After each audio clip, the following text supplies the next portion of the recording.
الحمدللہ رب العالمین والصلاة والسلام علی اشرف الانبیاء والمرسلین نبینا و حبیبنا محمد وعلی آلہ وصحبہ اجمعین اما بعد۔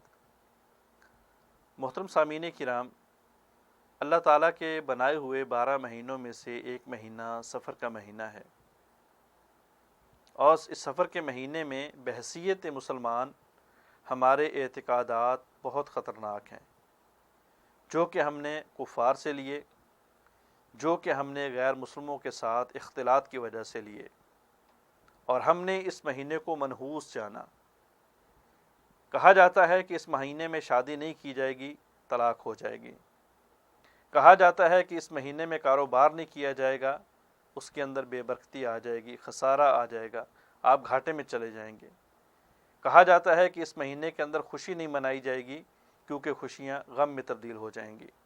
جس طرح کے ہمارے اور بھی بہت سارے اعتقادات ہیں، ہم کسی کو دیکھ کے کہہ دیتے ہیں منحوس آدمی میرے متھے لگ گیا، میرے سامنے آ گیا، آج میرا کاروبار نہیں چلے گا۔ صبح صبح اگر دکان پہ کوئی غریب بیچارہ فقیر ادھار سامان لینے کے لیے آ گیا، ہم اس کو منحوس سمجھتے ہیں کہ آج سب سے پہلے ادھار دیا، لہٰذا دکان کے اندر خسارہ ہی خسارہ، گھاٹا ہی گھاٹا۔ منگل کا دن ہے، سفر نہیں کریں گے، کیوں؟ سنگل پڑ جائے گا۔ تو یہ سارے کے سارے اعتقادات وہ ہیں جو شریعت سے غیر ثابت ہیں۔ جاہلانہ طور پہ یہ اقوال ہم کہتے ہیں اور کرتے ہیں، حالانکہ اگر نبی علیہ الصلوۃ والسلام کی زندگی کو دیکھا جائے، صحابہ اکرام کی زندگی کو دیکھا جائے، تو ایک بھی روایت، ایک بھی دلیل، ایک بھی بات ایسی نہیں ملتی کہ نعوذ باللہ صحابہ اکرام نے وہ جن کا کہنا، جن کا کرنا ہمارے لیے حجت ہے، انہوں نے اس مہینے کو منحوس جانا ہو۔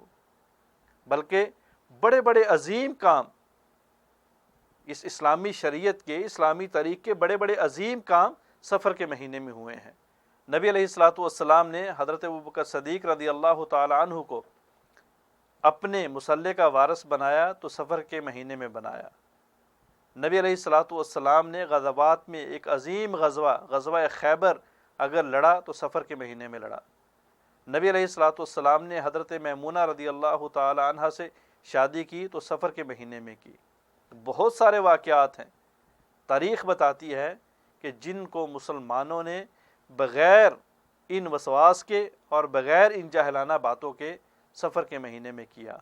اللہ ہمیں یہ توفیق دے، اللہ ہمیں یہ شعور دے کہ ہم شریعت اسلامی کو پڑھیں اور اس شریعت اسلامی کی روشنی میں ہر ایک چیز کی قدر کرنے کی کوشش کریں۔ اللہ ہمیں توفیق دے، جو کہا جو سنا اللہ عمل پیرا ہونے کی توفیق عطا فرمائے۔ السلام علیکم ورحمۃ اللہ وبرکاتہ۔